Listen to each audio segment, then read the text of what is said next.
El corcho del champán estalló, resonando como un disparo a través del ático de lujo en la Milla de Oro de Madrid.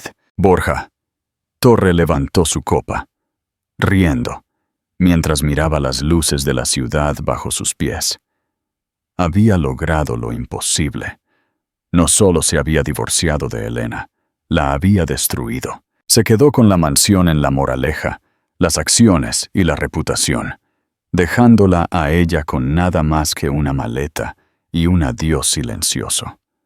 Pensaba que era el depredador alfa. Pensaba que había ganado el juego de la vida. Pero Borja cometió un error de cálculo fatal. Olvidó quién era el padre de Elena. Pensó que Marcos Esteves era solo un viejo jubilado en una silla de ruedas en el norte de España. No sabía que Marcos era el dueño del tablero de ajedrez sobre el que Borja estaba parado. Y la partida acababa de empezar. Bienvenidos a una historia de venganza y justicia poética que os dejará helados. Si os gustan los relatos donde la arrogancia se paga cara, suscribíos ahora mismo al canal y activad la campanita. Dadle a me gusta para apoyar este contenido. Las luces fluorescentes de los juzgados de Plaza de Castilla zumbaban con un ruido bajo e irritante. Pero para Borja Torre, sonaba como un coro de ángeles. Se ajustó la corbata de seda, un tejido personalizado de Charvet que costaba más que el coche de la mayoría de la gente, y sonrió con suficiencia a la mujer sentada en la mesa de enfrente. Elena parecía pequeña. Esa era la única forma de describirla. Llevaba un vestido gris sencillo que había visto días mejores. Sus manos descansaban pulcramente en su regazo. No lloraba, no gritaba. Simplemente estaba ahí. Un fantasma en la maquinaria del magnífico ascenso de Borja. «Señor Torre», declaró el juez, mirando por encima de sus gafas. «Dado el acuerdo prematrimonial firmado en 2014 y la evidencia sobre la falta de contribución de la señora Torre al conglomerado Torre Tech, el tribunal falla a favor del demandante». Borja soltó un suspiro que no sabía que estaba conteniendo. Su abogado, un tiburón llamado Sebastián Colmenares, del bufete Vanderbilt & Asociados, le dio un sutil asentimiento. Lo habían logrado. Habían argumentado con éxito que Elena, la mujer que lo había apoyado cuando él programaba en un garaje en Vallecas, la mujer que crió a sus 2 hijos mientras él dormía 4 horas por noche en la oficina, era esencialmente una ocupa en su imperio. El domicilio conyugal en La Moraleja, continuó el juez, junto con la custodia principal de las inversiones y la cartera de patentes, permanecerán con el señor Torre. A la señora Torre se le otorga una pensión compensatoria de pago único de 50.000 euros y sus efectos personales. 50.000 euros. Era un insulto. Era menos de lo que Borja gastaba en vino en un trimestre. Borja se giró para mirar a Elena, esperando devastación. Quería ver las lágrimas. Quería ver el arrepentimiento. Después de todo, ella era la que se había vuelto aburrida. Ella era la que se negaba a asistir a las galas benéficas del Teatro Real, prefiriendo leer libros en el jardín. Ella era la que no encajaba con su nueva estética como CEO de la empresa de logística e IA de más rápido crecimiento en Europa. Necesitaba una supermodelo de Instagram en su brazo, no una bibliotecaria, pero Elena no lloró. Se levantó lentamente. Sus ojos, normalmente de un color avellana cálido, eran planos y oscuros. Miró al juez, asintió respetuosamente y luego dirigió su mirada a Borja. No era una mirada de ira, era una mirada de lástima. ¿Eres feliz, Borja?, preguntó suavemente. Su voz no temblaba, era aterradoramente firme. «Soy libre, Elena», Se burló Borja lo suficientemente alto para que su abogado se riera entre dientes. Finalmente soy libre del peso muerto. Peso muerto, repitió ella, saboreando las palabras. De acuerdo. Si esa es la narrativa que eliges. Cogió su bolso. No lucharé contra el fallo. Solo quiero el viejo juego de ajedrez de mi padre, el que está en el despacho. Borja se rió. ¿Esa vieja caja de madera? Llévatela. Huele a naftalina de todos modos. Solo asegúrate de estar fuera de la casa antes del mediodía de mañana. Carla se muda el viernes y no quiero que tu energía depresiva persista en la suite principal. La mención de Carla, su directora de marketing de 24 años, fue el giro final del cuchillo. Esperó la explosión. Elena simplemente asintió. Adiós, Borja. Se dio la vuelta y salió de la sala del tribunal. Cuando la pesada puerta de roble se cerró tras ella, Borja sintió una oleada de adrenalina. Chocó los 5 con Sebastián. Barrida total. Socio. Sonrió Sebastián. Te lo dije, el acuerdo prematrimonial era blindado. La aplastamos. Ni siquiera se defendió, reflexionó Borja, sintiendo una ligera punzada de decepción. Fue demasiado fácil. Sabe que está vencida, dijo Sebastián, guardando sus cosas. Es una Esteves, claro, pero los Esteves no han sido relevantes desde que la industria naviera colapsó en los 90 en el norte. Su padre es solo un inválido viviendo en una residencia en Galicia. Tú eres el dinero nuevo, Borja. Tú eres el rey ahora. Borja salió de los juzgados hacia el cegador sol de Madrid. Los paparazzi estaban allí, avisados por su propio equipo de relaciones públicas. Mostró una sonrisa deslumbrante, la imagen del soltero multimillonario más codiciado. Sacó su teléfono y marcó a Carla. «Haz las maletas, nena», dijo con la voz goteando arrogancia. «Ganamos. Todo es nuestro». No notó el sedán negro aparcado al otro lado de la Castellana. No notó que la ventanilla bajaba 1 centímetro, ni la cámara de largo alcance que capturaba una sola foto de su sonrisa triunfal. Y ciertamente no sabía que la foto no era para las revistas del corazón. Era para un expediente de inteligencia. Pregunta interactiva. ¿Qué pensáis de la actitud de Elena? ¿Es debilidad o está planeando algo mucho mayor? Dejad vuestra teoría en los comentarios. La fiesta 3 días después fue obscena. Borja había transformado la finca de La Moraleja, una propiedad extensa que Elena había pasado 5 años decorando con amor, en una discoteca ibicenca. Los tonos beige sutiles y los muebles antiguos que Elena amaba habían desaparecido, reemplazados por arte de neón llamativo y sofás de cuero blanco. Los bajos de la música golpeaban contra las paredes de cristal, haciendo vibrar el suelo. El champán fluía como agua. La élite de Madrid estaba allí. Los tech bros, los capitalistas de riesgo, las modelos de Instagram y los aduladores desesperados por estar cerca del aura de éxito de Borja. Borja estaba en el balcón, con una botella de cristal de 4.000 euros en una mano y Carla colgada de la otra. Ella llevaba un vestido que dejaba muy poco a la imaginación, riéndose de todo lo que él decía. «Por Borja», gritó Nacho, uno de los amigos de la Universidad de Borja, que ahora trabajaba como su vicepresidente de ventas. «Por el hombre que cortó la grasa y se quedó con el solomillo». La multitud rugió de risa. Borja lo absorbió todo. «Es una lección, chicos», anunció, arrastrando ligeramente las palabras. «Nunca dejéis que el sentimentalismo se interponga en el progreso». Elena. Ella estaba bien para la fase inicial. Ya sabéis, los días del garaje. Pero no llevas un Seat Ibiza a una carrera de Fórmula 1. Más risas. «¿Qué hay de su padre?», preguntó alguien. «¿No te ayudó con el préstamo inicial, Marcos Esteves?» Borja agitó la mano con desdén. Marcos, por favor. El tipo me dio un préstamo de palabra de 50,000 euros hace 10 años. Lo devolví con intereses en los primeros 6 meses. Es un dinosaurio. Se sienta en esa silla de ruedas mirando los árboles en Galicia. Escuché que apenas puede decir una frase completa después de su derrame el año pasado. Los Esteves son historia. Torre Tech es el futuro. Carla le acarició el cuello con la nariz.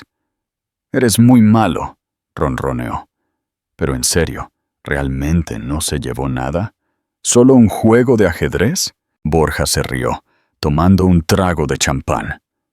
¿Te puedes creer ese viejo tablero polvoriento? Le dije que se llevara el monovolumen también, pero llamó a un Uber. Patético. Dentro de la casa, la fiesta continuaba con furia. Pero afuera, la atmósfera estaba cambiando.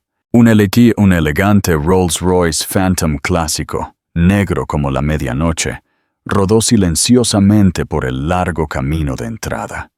No se parecía a los coches de los otros invitados, Lamborghinis y Ferraris llamativos. Este coche parecía un tanque vestido de esmoquín. El aparcacoches, un chico universitario llamado Tim, vaciló. No había visto un coche como este antes. No tenía matrícula delantera, solo un pequeño emblema plateado de un lobo. La puerta trasera se abrió. Ningún conductor salió para abrirla. Se abrió desde dentro. Un hombre salió. Era anciano, apoyándose pesadamente en un bastón de madera negra, pulida con empuñadura de plata. Llevaba un traje que parecía de otra época, pero atemporal. Un 3 piezas de lana color carbón que le quedaba perfectamente. No estaba en una silla de ruedas, a pesar de lo que Borja había dicho a todos. Era Marcos Esteves. Miró hacia la casa. Podía oír los bajos. Podía oír las risas. Podía oír la voz de Borja amplificada por los altavoces presumiendo de su conquista. Marcos no parecía enfadado. Parecía un hombre inspeccionando un edificio que había decidido demoler. Subió los escalones, pasando por alto al guardia de seguridad, que por alguna razón se encontró incapaz de interponerse en el camino del anciano. Marcos poseía un aura de autoridad tan pesada que se sentía como un peso físico. Entró en el vestíbulo principal. La música pareció apagarse a medida que la gente lo notaba. Era una anomalía en el mar de purpurina y neón. Parecía un fantasma de una era más dura y fría. Borja, notando el silencio que caía sobre la sala, miró hacia abajo desde el balcón. Sus ojos se abrieron de par en par. ¡Marcos!, gritó Borja, sorprendido pero no asustado. Estaba borracho de poder. Vaya, vaya, el fantasma de las navidades pasadas. ¿Viniste a mendigar más pensión para tu hija? El juez ya dictó sentencia, viejo. La multitud se rió nerviosamente. Insultar a un anciano se sentía mal, incluso para ellos. Marcos levantó la vista. Sus ojos eran del mismo color avellana que los de Elena, pero donde los de ella eran suaves. Los de él eran duros como el pedernal, duros como... No vine a mendigar, Borja, dijo Marcos. Su voz era ronca y tranquila, pero se escuchó en toda la sala sin micrófono. Vine a cobrar. ¿Cobrar qué?, se burló Borja, inclinándose sobre la barandilla. No te debo nada. Yo hice esto. Yo construí Torre Tech desde cero. Marcos metió lentamente la mano en su bolsillo y sacó un pequeño trozo de papel doblado. No lo leyó. Simplemente lo colocó en la mesa más cercana. Te tocó por no construiste nada, dijo Marcos con calma. Ensamblaste las piezas que te di. Jugaste la mano que te repartí. Y ahora, porque rompiste la única regla que te di, honrar a mi hija, voy a plegar la mesa. Estás senil, rió Borja. Seguridad, sacadlo de aquí. 2 guardias corpulentos dieron un paso adelante, pero Marcos simplemente les dio la espalda. Miró a Borja una última vez. Disfruta del champán, Borja. Es la última botella que poseerás jamás. Con eso, Marcos Esteves salió. No montó una escena. No volcó una mesa. Simplemente se fue. Borja estalló en carcajadas. Viejo murciélago senil, plegar la mesa. ¿Quién se cree que es? ¿El padrino? ¿Quién era ese?, preguntó Carla, pareciendo un poco inquieta. El padre de Elena, dijo Borja, sirviéndose más bebida. Un nadie. Solo un nadie intentando asustar a un gigante. Pero mientras Borja se llevaba la copa a los labios, su teléfono vibró en su bolsillo. Luego vibró de nuevo. Y otra vez. Lo ignoró. Estaba de fiesta. 10 minutos después, la música se detuvo abruptamente. No porque el DJ la cortara, sino porque la electricidad de toda la finca se cortó. La mansión se sumió en la oscuridad. ¿Quién no pagó la factura?, bromeó Borja en la oscuridad. Pero entonces comenzaron los susurros. Los invitados revisaban sus teléfonos. «Oye, Borja», dijo Nacho, con la voz temblorosa en la oscuridad, «quizás quieras ver las noticias». «¿Por qué?», espetó Borja, buscando a tientas su teléfono. «¿Por qué?», dijo Nacho, levantando su pantalla, que iluminaba su rostro pálido y aterrorizado. «La UDEF acaba de hacer una redada en las oficinas de Torre Tech. Y Borja, el banco acaba de congelar las cuentas de la empresa». Borja se quedó helado. «¿Qué?». «Y Borja», Nacho tragó saliva, «mira el precio de las acciones». Borja desbloqueó su teléfono. Abrió su aplicación de trading. Torre Tech. No había bajado un 5%. No había bajado un 10%. Cotizaba a 0 euros. Suspendida. Y justo debajo de la notificación había un correo electrónico de la junta directiva. El asunto decía: «Renuncia inmediata requerida». En la oscuridad de la mansión que había robado, Borja sintió la primera gota de lluvia sobre su cabeza. Pero no había goteras en el techo. Miró hacia arriba. El verdadero poder acababa de hacer su movimiento de apertura. La oscuridad en la mansión no era solo ausencia de luz. Era un peso físico. La música había muerto, reemplazada por los murmullos confusos de 200 miembros de la alta sociedad, tropezando con muebles caros. «¡Encended las luces!», gritó Borja, su voz quebrándose. «Tim, ¿dónde está el maldito aparcacoches? Revisa los fusibles». Pero nadie se movió para ayudarlo. Los teléfonos que habían estado grabando su gloria hace momentos ahora iluminaban los rostros asustados de sus invitados. Ya no lo miraban con admiración. Estaban mirando sus noticias. «Borja». Una voz cortó la oscuridad. Era Nacho, su vicepresidente. «Tienes que ver esto». Nacho le puso el teléfono en la cara a Borja. La pantalla brillaba intensamente. Era un comunicado de prensa de Holdings Esteves, una empresa que Borja pensaba que había desaparecido hacía 20 años. Holdings Esteves revoca la licencia de propiedad intelectual para Torre Tech. Orden de cese y desistimiento emitida inmediatamente. ¿Licencia?, escupió Borja. «¿Qué licencia? Yo escribí el código. Yo construí la IA». «¿Lo hiciste?». La voz vino de la puerta principal. Linternas cortaron la penumbra, cegando a Borja. No eran las linternas de los fiesteros. Eran las linternas tácticas de la Policía Nacional. «¿Borja Torre?», ladró un oficial uniformado. Finalmente Borja bajó furioso las escaleras, casi tropezando con una botella de champán desechada. «Oficial, arreste a ese viejo». «Cortó mi electricidad. Me está acosando». El oficial no miró a la oscuridad donde había estado Marcos. Miró directamente a Borja. «Señor Torre, voy a necesitar que desaloje las instalaciones». Borja se quedó helado. «Perdone, esta es mi casa. La gané en el tribunal esta mañana. Revisen los registros». El oficial negó con la cabeza, sacando un documento doblado de su chaleco. Acabamos de recibir una orden judicial de posesión digital. Según el registro de la propiedad, la estructura, la casa en sí, está a su nombre.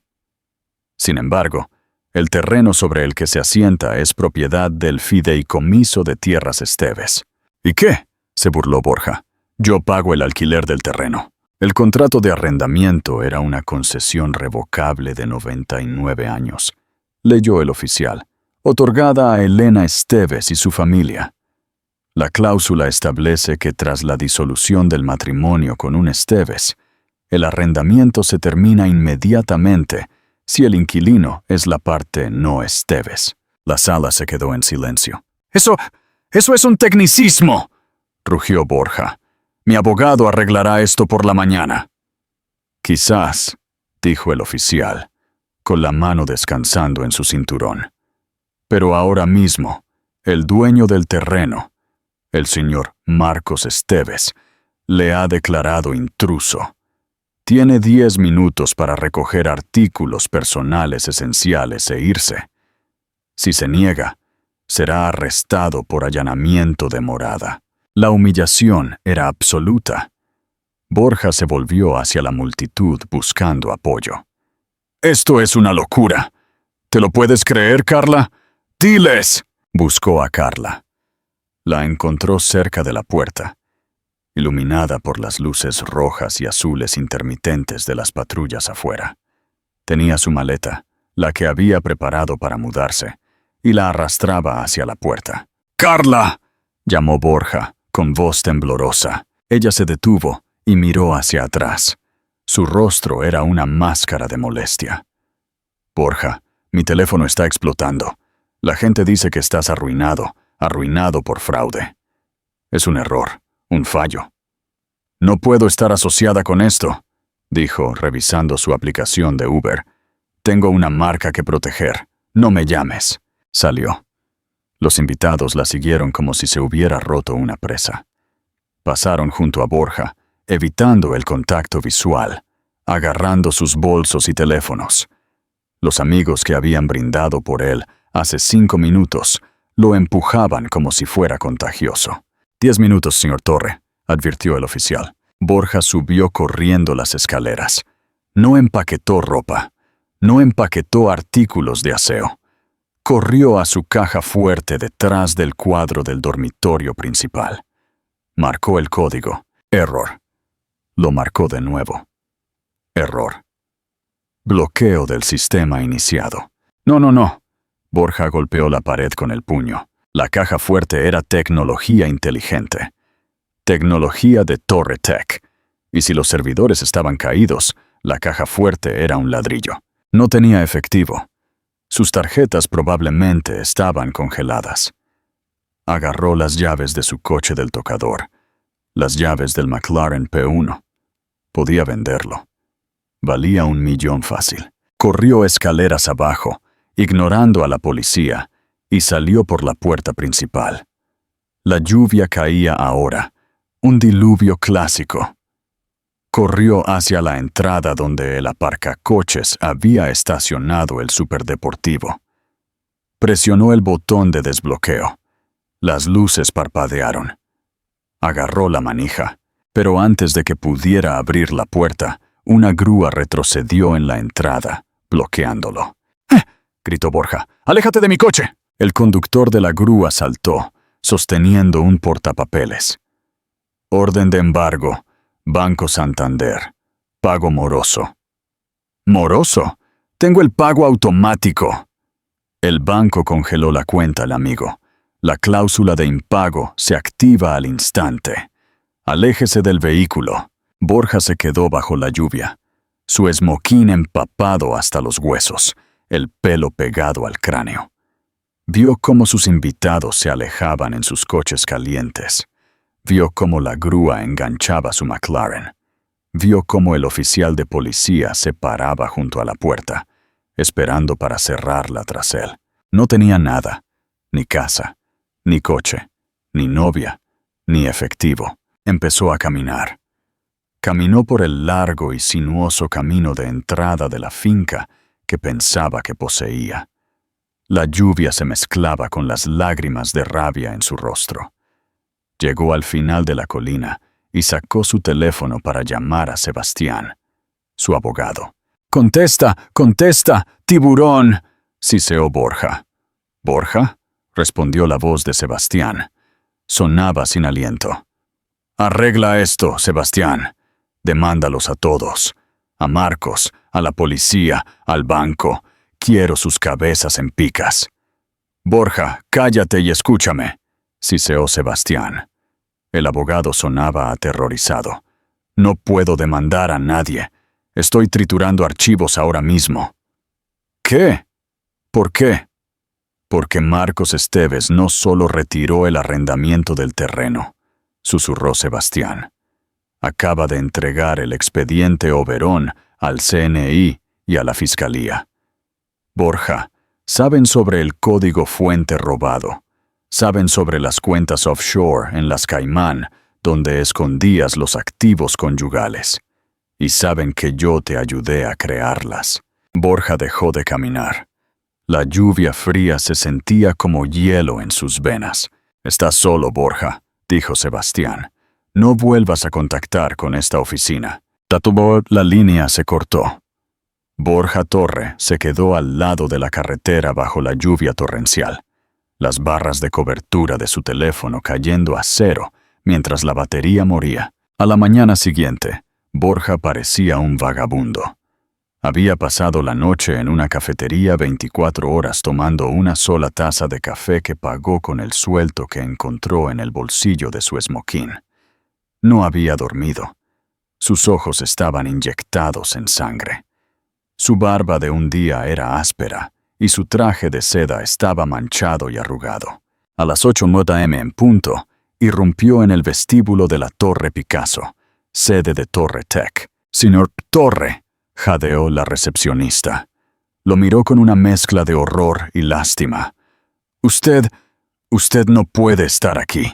Se ha avisado a seguridad». «Soy el CEO». Borja golpeó el escritorio con la mano. «Soy el dueño de este edificio. Soy tu dueño». «¿En realidad?». Una voz tranquila vino de los ascensores. «No lo eres». Borja se giró. Allí estaba Elena. No llevaba el vestido gris monótono del tribunal. Llevaba un traje de chaqueta azul marino afilado, el cabello recogido en un moño elegante. Parecía vibrante. Viva. A su lado había un hombre que Borja no reconoció. Un hombre corpulento con gafas gruesas y una tableta. «Elena», respiró Borja. «¿Qué haces aquí? ¿Viniste a regodearte?» «Vine a trabajar», dijo Elena simplemente. «¿Trabajar? Tú no trabajas aquí. Eres una ama de casa». «Borja», suspiró Elena acercándose. «Vamos a la sala de conferencias. Necesitamos explicarte la realidad de tu situación antes de que te avergüences más». Borja los siguió, principalmente porque 2 guardias de seguridad, que él había contratado ahora, estaban parados detrás de Elena, mirándolo como si fuera una amenaza. Entraron en la sala de juntas con paredes de cristal. La vista de Madrid era gris y lluviosa. Elena se sentó en la cabecera de la mesa, su asiento. «Siéntate», ordenó. Borja se sentó. «Esto es ilegal, Elena. Lo que sea que hizo papá no se mantendrá. Yo construí el código. DeepMind Logic es mi invento». «Incorrecto», habló el hombre de las gafas. DeepMind Logic es una bifurcación derivada del algoritmo Esteves 4. «¿Quién es este tipo?», espetó Borja. «Soy el doctor Arias», dijo el hombre, auditor forense de código contratado por la Junta. Elena cruzó las manos sobre la mesa. «Borja, ¿recuerdas cuando nos conocimos en la cafetería cerca de la universidad? ¿Estabas luchando con tu tesis?» «¿Y qué? Estabas atascado», dijo Elena. «No podías hacer que la red neuronal procesara datos no estructurados. Ibas a suspender». «Lo arreglé», insistió Borja. «Tuve un momento de inspiración». «No», Elena negó con la cabeza. «Yo lo arreglé mientras dormías». Escribí el parche. Integré las viejas secuencias lógicas de mi padre, de sus sistemas de software de logística naviera, que diseñó en los 80 para rastrear millones de contenedores por todo el mundo. Era el algoritmo de enrutamiento más eficiente de la historia. Borja la miró fijamente. Recordaba despertarse y encontrar el código funcionando. Había asumido que lo hizo en un estado de fuga. Se había llevado el crédito. Te dejé creer que lo hiciste tú, dijo Elena suavemente, porque te amaba y quería que te sintieras poderoso. Mi padre lo sabía, por supuesto. Reconoció su propia sintaxis en tu versión beta. Quería demandarte entonces. Le supliqué que no lo hiciera. Le dije que éramos un equipo. Entonces, la boca de Borja se sentía seca. La propiedad intelectual es tuya. Es del fideicomiso Esteves, corrigió Elena. Y aquí está el problema, Borja. Cuando estábamos casados, el fideicomiso otorgó a Torre Tech una licencia para usar el código por €1 al año. Fue un regalo de bodas. Deslizó un trozo de papel sobre la mesa. Este es el acuerdo de licencia. Cláusula 7A. En el caso de un divorcio iniciado por el licenciatario, Borja Torre, contra la beneficiaria, Elena Esteves, la licencia se revoca retroactivamente a menos que la beneficiaria retenga el 50% de la empresa. Borja sintió que la habitación daba vueltas. ¿Retroactivamente? Retroactivamente, confirmó el doctor Arias. Dado que el divorcio finalizó ayer y te quedaste con el 100% de la empresa, la licencia es nula desde el día 1. Has estado usando software robado durante 10 años. Eso significa, dijo Elena, su voz bajando una octava, que cada euro que Torre Tech ha ganado, cada contrato, cada subvención del gobierno, cada dividendo de acciones, es en realidad producto de propiedad robada. No solo le debes dinero a la empresa, Borja. Le debes al fideicomiso Esteves aproximadamente 1.200 millones de euros en regalías atrasadas. Borja se desplomó en su silla. No puedo pagar eso. Estoy en bancarrota. Lo sabemos, dijo Elena. Por eso la Junta ha votado para reestructurar. ¿Reestructurar? La empresa está siendo adquirida, dijo Elena, por Holdings Esteves, por el precio de la deuda pendiente. Estás robando mi empresa, susurró Borja. Estoy recuperando el código de mi padre, dijo Elena, poniéndose de pie. Y dado que eres el CEO que supervisó esta infracción masiva de derechos de autor, la CNMV te ha prohibido ocupar un puesto corporativo de por vida. Estás despedido, Borja. Borja la miró de verdad, viéndola por primera vez en años. No vio a la ama de casa aburrida. Vio a la hija de un titán. Vio a la mujer que había sostenido el cielo en silencio, mientras él se pavoneaba debajo. ¿Por qué?, preguntó Borja, con la voz quebrada. ¿Por qué esperar hasta ahora? ¿Por qué dejarme construir todo esto solo para derribarlo? Elena caminó hacia la puerta. Pausó su mano en el pomo. No quería derribarlo, Borja. Estaba feliz de dejarte ser el rey. Todo lo que pedí fue amabilidad. Todo lo que pedí fue que no me borraras. Miró hacia atrás, sus ojos fríos. Pero querías una victoria total. Querías dejarme sin nada. Olvidaste la primera regla del ajedrez, Borja. ¿Cuál es esa?, susurró él. Protege a tu reina, dijo ella, porque es la pieza más poderosa del tablero. Abrió la puerta. Seguridad te acompañará fuera. Borja fue sacado del edificio que construyó, pasando por los empleados que se negaban a mirarlo. Fue empujado a la acera, de vuelta a la lluvia, pero la pesadilla no había terminado. Mientras estaba allí temblando, un coche negro se detuvo. La ventanilla bajó. No era Marcos, era Sebastián, su abogado. Pero Sebastián no llevaba traje, llevaba un micrófono oculto. y detrás del coche negro había 3 furgonetas negras con matrículas oficiales. Agentes con chaquetas de la Policía Nacional salieron moviéndose con propósito. No venían por la empresa, venían por el hombre. Borja se dio cuenta entonces de que perder su dinero era solo el acto de apertura. El verdadero poder que Marcos Esteves ejercía no era financiero. Era la capacidad de desenterrar los huesos que Borja había enterrado profundamente en el desierto. Uno de los agentes se le acercó, las esposas brillando en la luz gris. «Borja Torre», dijo el agente. «Necesitamos hablar sobre el proyecto Velocor». Las rodillas de Borja cedieron. Velocor.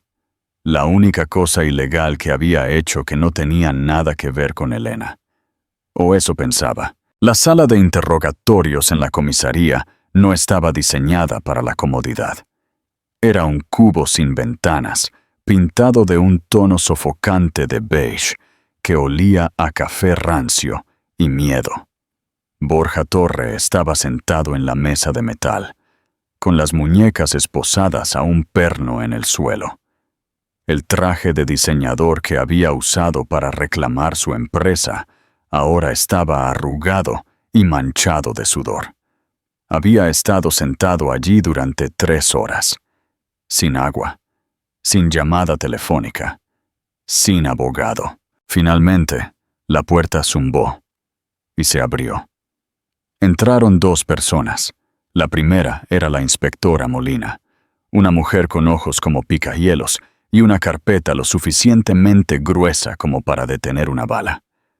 La segunda persona hizo que la sangre de Borja se helara. Era Sebastián Colmenares, su abogado, el hombre al que había pagado millones para protegerlo. «¿Sebastián?»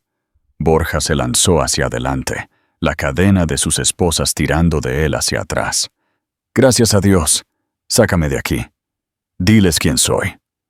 Esto es un malentendido sobre los derechos de propiedad intelectual.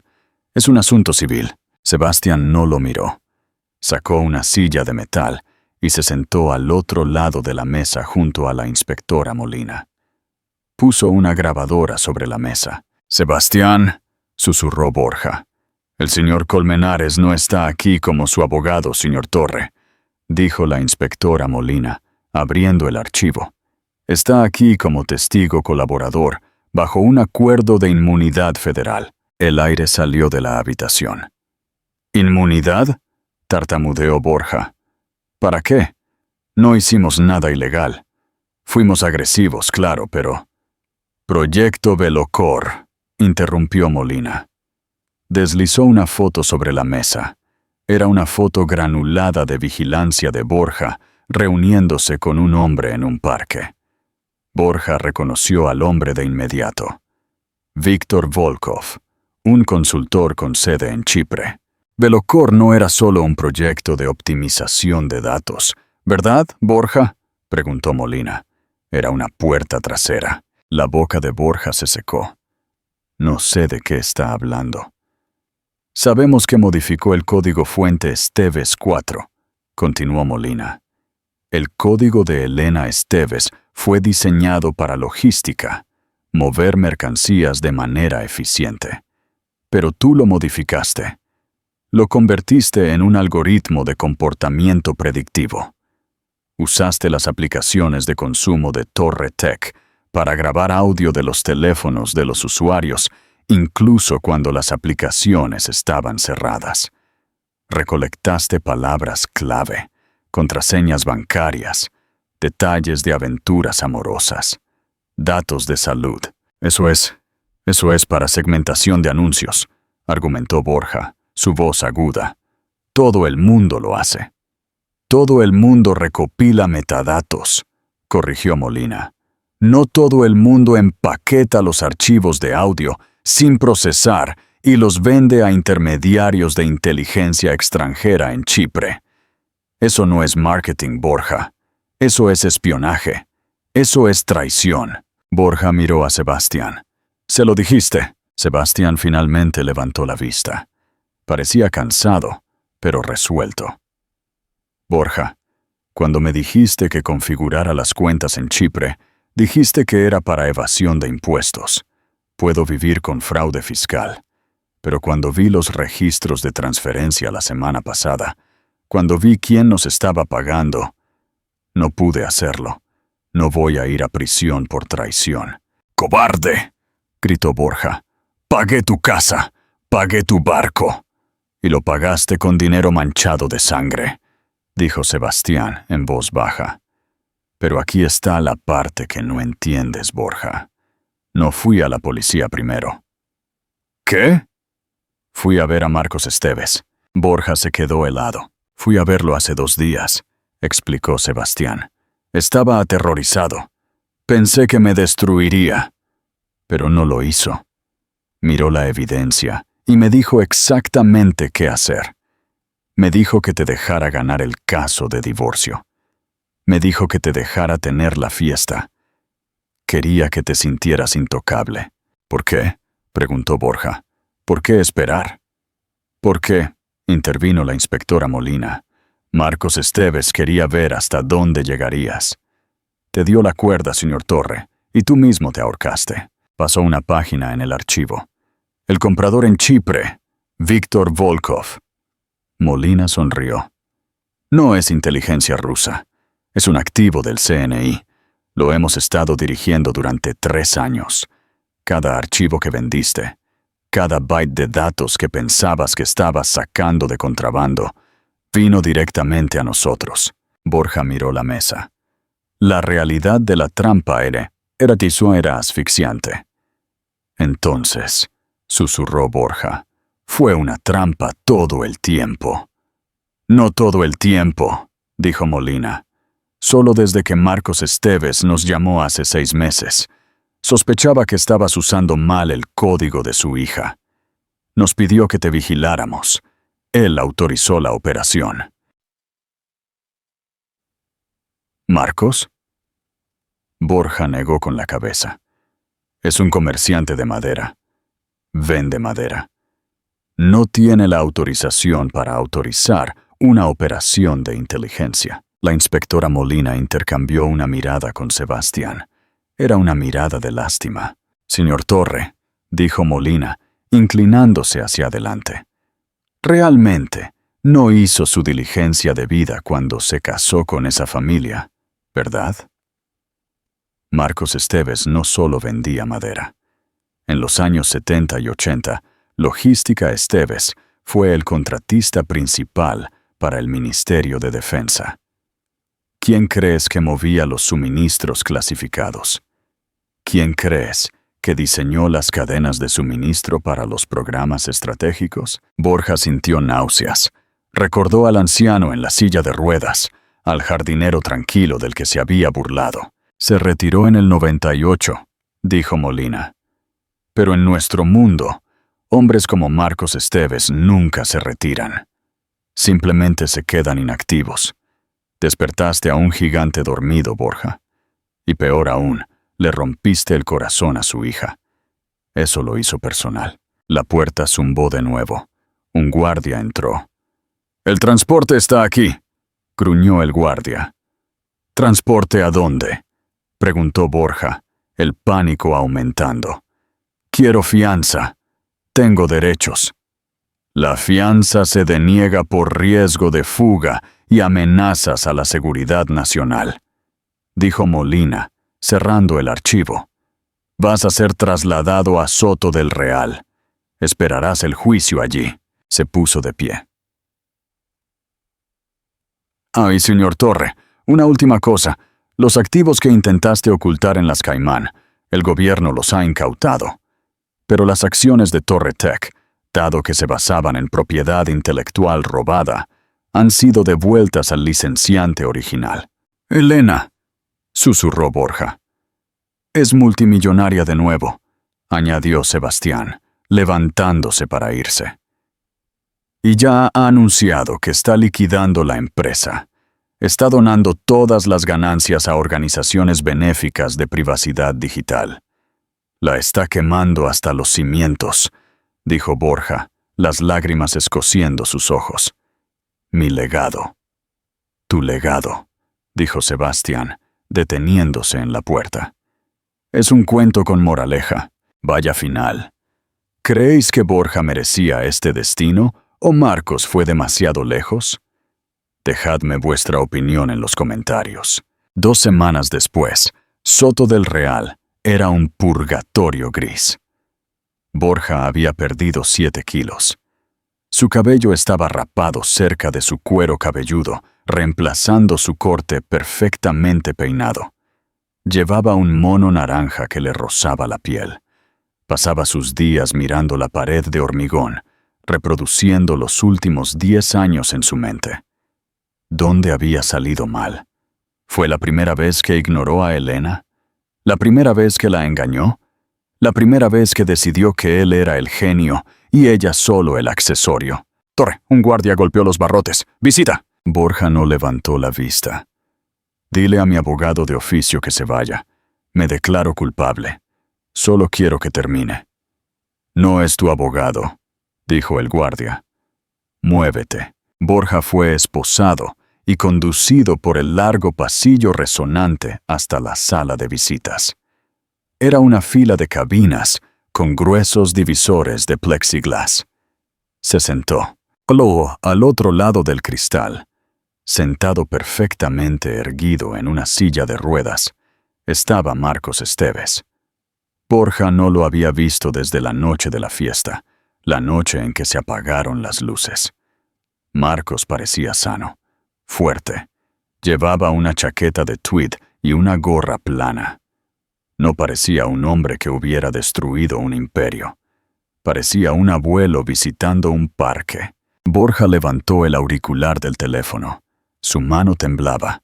Marcos levantó el suyo. «Hola, Borja», dijo Marcos. Su voz era tranquila, desprovista de malicia. «¿Viniste a regodearte?», preguntó Borja con voz ronca. «Ganaste. Estoy en una jaula. ¿Es suficiente para ti?» «No me regodeo», dijo Marcos suavemente. «Regodearse es para personas inseguras de su victoria. Simplemente estoy ordenando». «¿Ordenando?». Borja rió con un sonido áspero y roto. «Arruinaste mi vida. Me tendiste una trampa con los federales. Me quitaste mi empresa». «Recuperé lo que robaste», corrigió Marcos. «Y te detuve de hacer más daño. Estabas vendiendo las vidas de las personas, Borja. Inocencia. Estabas vendiendo sus secretos por un yate nuevo. ¿Realmente pensaste que dejaría que eso sucediera?». «Era un hombre de negocios», espetó Borja. «Estaba haciendo lo que tenía que hacer para mantenerme en la cima. No entiendes la presión». «Entiendo la presión», dijo Marcos, sus ojos entrecerrándose. «Tenía códigos de alto secreto moviéndose en mis camiones en 1982. No me hables de presión. Tú eras codicioso. Eso no es presión. Eso es un defecto de carácter». Marcos se inclinó hacia adelante, su rostro cerca del cristal. «Vine aquí para decirte algo, Borja. Algo que ni siquiera Elena sabe. Un secreto». Borja vaciló. «¿Qué?». «El código», dijo Marcos. «La secuencia lógica que escribió Elena. La que robaste. ¿Sabes por qué nunca la patenté? ¿Por qué la mantuve cerrada en una caja de madera?». «Porque eras anticuado», se burló Borja. «No», dijo Marcos. «Porque era peligrosa». Borja frunció el ceño. «¿Peligrosa?». «Es software de logística». «Es un motor de optimización», explicó Marcos. «Optimiza cualquier sistema que se le dé. Cadenas de suministro, tráfico o comportamiento humano. Cuando construí el prototipo en los 90, me di cuenta de que si lo alimentabas con suficientes datos, no solo predecía lo que la gente haría, comenzaba a manipularlos. Les mostraba cosas para hacerlos actuar de maneras que hicieran el sistema más eficiente». Borja sintió un escalofrío. Las métricas de participación, las tasas de adicción en la aplicación, estaban fuera de serie. «Exactamente», asintió Marcos. «La IA estaba manipulando a tus usuarios. haciéndolos enfadar, haciéndolos tristes, solo para mantenerlos haciendo clic, para mantener el flujo de datos. Lo cerré hace 30 años porque vi que era un arma. Le enseñé a Elena a programar, pero nunca le dije la función principal. Pensé que solo lo usaría para sus rompecabezas. Marcos suspiró. Luego llegaste tú. Lo robaste y lo conectaste a Internet. No solo construiste una empresa, Borja, construiste un motor de control mental. Y fuiste demasiado estúpido para darte cuenta. Borja se recostó, aturdido. Yo no lo sabía. La ignorancia no es una defensa, dijo Marcos severamente. Es una acusación. Jugaste con fuego porque te gustaba cómo brillaba. Quemaste todo a tu alrededor. Entonces, ¿qué pasa ahora?, preguntó Borja con voz pequeña. ¿Lo tiene Elena? Elena lo destruyó, dijo Marcos. Ayer borró los servidores. Destruyó físicamente los discos duros con un mazo. Ella es más fuerte que tú, Borja. Vio el poder y lo rechazó. Tú viste el poder y lo adoraste. Marcos comenzó a mover su silla hacia atrás, lejos del cristal. ¡Espera!, gritó Borja, presionando su mano contra el cristal. Marcos se detuvo. ¿Por qué? Borja tragó saliva. ¿Por qué me dejaste casarme con ella si sabías quién era yo? Marcos giró su silla. Miró a Borja con una profunda tristeza. No sabía quién eras, Borja. Sabía que eras ambicioso. Sabía que tenías hambre. Pero esperaba. Esperaba que el amor de Elena fuera suficiente para llenar ese agujero en ti. Esperaba que eligieras la familia sobre el poder. Marcos se ajustó la gorra. Me equivoqué. Ese es mi pecado. Y esto... Señaló las paredes de la prisión. Esta es tu penitencia. ¿Qué hay de Elena?, preguntó Borja. ¿Me odia? Marcos hizo una pausa. El odio requiere energía, Borja. Elena no te odia. Te ha olvidado. Vuelve a la universidad la semana que viene. Quiere ser profesora. Finalmente es feliz. Marcos colgó el teléfono. No miró hacia atrás. Salió rodando de la habitación, la pesada puerta de metal cerrándose tras él con un estruendo. Borja se quedó solo en la cabina. Miró el auricular del teléfono en su mano. La línea estaba muerta. Lentamente lo colgó. Por primera vez en su vida, Borja Torre entendió la verdadera naturaleza del poder. El poder no era dinero, no era fama, no era código. El poder era la capacidad de alejarse, y él era el único que quedaba en la habitación. 5 años es mucho tiempo en el mundo exterior. En el mundo de la tecnología es una eternidad. Lenguajes de programación enteros surgen y caen en 5 años. Las startups se convierten en imperios, y los imperios se convierten en polvo. Pero dentro de la prisión, 5 años es solo un día alargado. Borja Torre, una vez el hombre que afirmó poseer el futuro, ahora era el recluso setetrontoa. Las manos que una vez firmaron contratos multimillonarios, ahora pasaban 6 horas al día, clasificando libros de bolsillo en la biblioteca de la prisión. Era un martes de noviembre, un día gris y lloroso, que combinaba con el color de las paredes de hormigón. Borja empujaba su carro por el pasillo de la sección de ficción, enderezando los lomos de novelas de suspense con las esquinas dobladas. Se había vuelto obsesivo con la biblioteca. Era lo único que quedaba en el mundo que podía controlar. Si un libro estaba fuera de lugar, lo arreglaba. Era una sombra patética del control que una vez ejerció, pero era todo lo que tenía.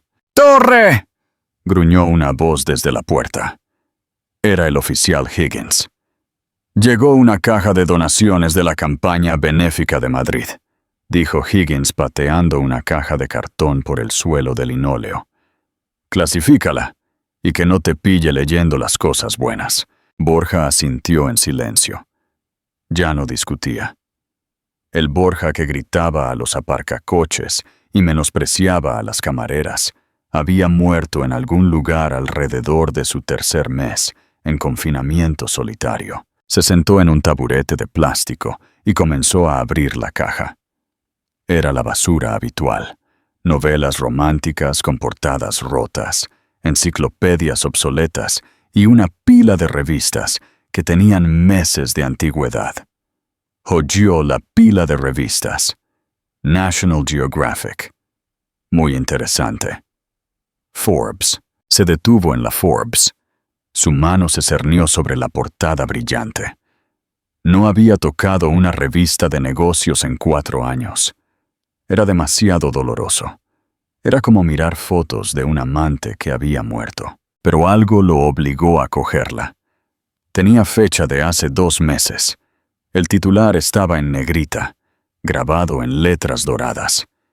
El titán silencioso. Cómo el fideicomiso Esteves salvó el Internet ético. Y allí estaba ella. A Borja se le cortó la respiración. Era Elena. Se veía diferente. Mayor. Sí, pero los años no la habían desgastado. La habían pulido. No llevaba la ropa gris e invisible que solía usar cuando estaban casados. Llevaba una chaqueta blanca afilada, el pelo cortado en un bob elegante y seguro. Parecía poderosa. No el poder agresivo y ruidoso que Borja había perseguido, sino un poder sereno e inamovible. Como una montaña. Abrió la revista, sus dedos temblando tanto que las páginas crujieron. Necesitaba leerlo. Necesitaba saber. El artículo era una disección de los últimos 5 años. Detallaba cómo Elena Esteves había tomado los restos de Torre Tech, una empresa marcada como una fábrica de software espía, y la había desmantelado.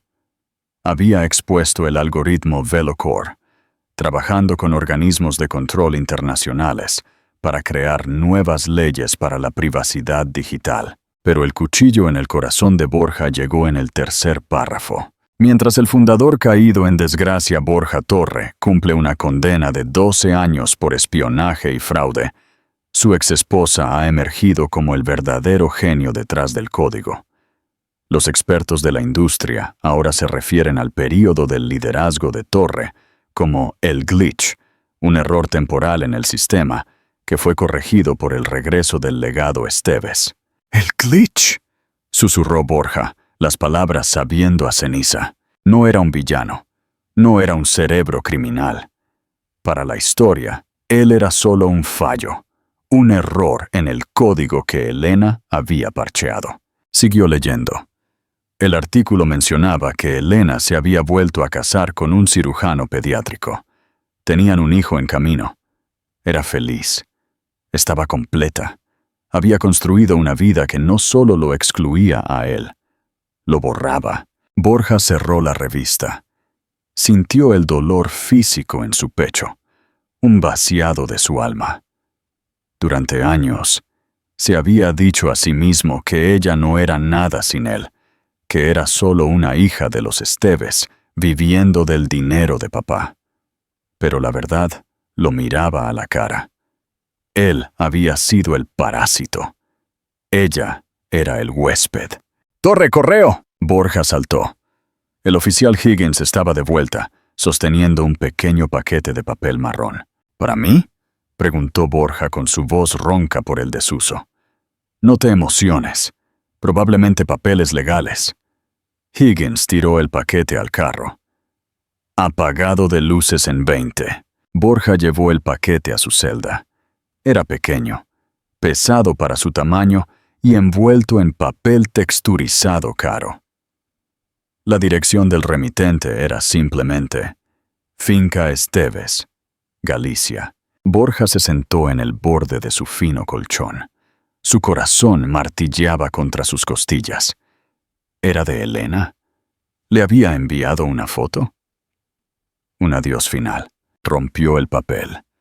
Dentro había una pequeña caja de madera, pulida hasta brillar, oliendo levemente a cedro y viejos recuerdos. Había una carta doblada pulcramente encima. La letra era temblorosa, la escritura de un hombre cuyos nervios le fallaban. No era la letra de Elena. Era Marcos. Borja desdobló la carta. La fecha en la parte superior era de hace 3 semanas. Borja, si estás leyendo esto, me he ido. Los médicos me dicen que el derrame se llevó demasiado esta vez. Estoy saldando mis cuentas, limpiando mi escritorio. No me gusta dejar cabos sueltos. Debatí si enviarte esto. Parte de mí, la parte del padre enfadado, quería dejarte pudrir en silencio. Pero Elena, ella es mejor que yo. Incluso ahora, me preguntó si te había perdonado. Le dije que el perdón es asunto de Dios. Mi negocio es la logística. Tepisaire te envió esto porque quiero que entiendas por qué perdiste. Te sientas en esa celda pensando que fuiste superado en astucia, o que tuviste mala suerte, o que moví hilos que no podías ver. Todas esas cosas son ciertas, pero no son la razón por la que fallaste. Fallaste porque no entiendes el juego que estabas jugando. Adjunto está el rey del juego de ajedrez de mi abuelo, del que te reíste, el que dijiste que olía a naftalina.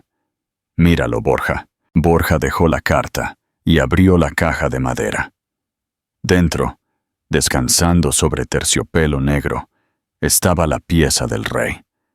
Estaba tallada a mano en nogal oscuro, pesada y sólida. Pero estaba dañada. La intrincada cruz sobre la corona había sido rota, dejando una cicatriz dentada y cruda en la madera. La cogió. Se sentía fría.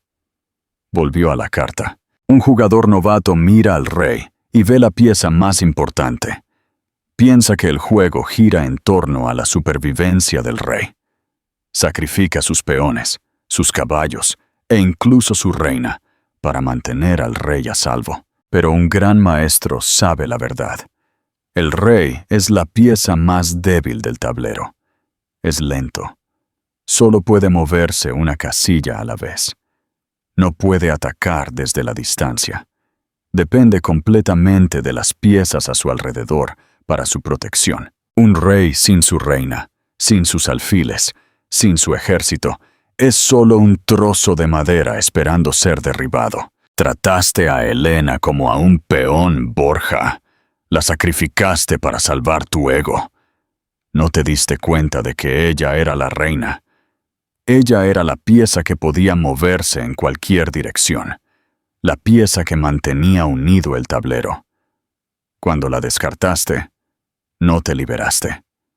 Expusiste tu garganta. Rompí la corona de esta pieza hace 40 años, la noche que casi pierdo a mi propia esposa, porque estaba demasiado ocupado construyendo mi empresa. La mantuve en mi escritorio como recordatorio. Un rey que está solo ya está roto. Guárdalo. Deja que te recuerde la diferencia entre poder y valor. Tenías poder, Borja, pero no tenías valor. Jacques Mate, Marcos Esteves. Borja bajó la carta. El silencio de la celda de la prisión era ensordecedor. Miró al rey roto en su mano. Pasó el pulgar por la madera dentada donde solía estar la corona. Durante 5 años había albergado ira. Había planeado fantasías de venganza donde saldría. Comenzaría una nueva empresa y aplastaría a los Esteves.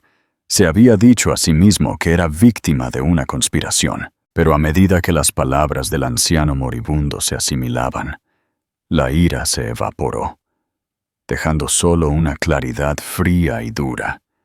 Vio la sala del tribunal de nuevo. Vio la cara de Elena, no enfadada, sino compasiva. Ella no había estado mirando a un poderoso magnate. Había estado mirando a un rey indefenso que acababa de enviar lejos a su ejército. Se había jactado de ganar el divorcio. Se había jactado de quedarse con la casa. Había dado una fiesta al borde de su propia destrucción, bebiendo champán mientras el suelo debajo de él se desmoronaba. Borja se puso de pie. Caminó hacia el pequeño espejo de acero pulido atornillado a la pared sobre su lavabo. Miró su reflejo, la barba gris, los ojos huecos, el número impreso en su pecho. Colocó al rey roto en el estante de metal, justo al lado de su cepillo de dientes de plástico. El glitch, susurró a su reflejo. Las luces en el bloque de celdas parpadearon, un zumbido de advertencia señalando el encierro nocturno. Las pesadas puertas de acero de las celdas distantes comenzaron a cerrarse de golpe, una por una, un estruendo rítmico que sonaba como un mazo cayendo una y otra vez. Borja no apartó la vista de la pieza de ajedrez. Era la única herencia que recibiría jamás. Era la única verdad que le habían dicho. Se volvió a sentar en su catre, cruzó las manos y esperó a que la oscuridad lo llevara. El juego había terminado. Y ahí es donde termina la historia de Borja Torre. Pasó su vida tratando de convertirse en un rey, solo para darse cuenta demasiado tarde de que un rey sin una reina es solo un objetivo. Es una lección brutal, pero necesaria. La arrogancia es una venda en los ojos. Borja estaba tan ocupado mirándose en el espejo, admirando su propio reflejo, que no vio el borde del acantilado hacia el que caminaba. Marcos Esteves no destruyó a Borja con dinero o abogados.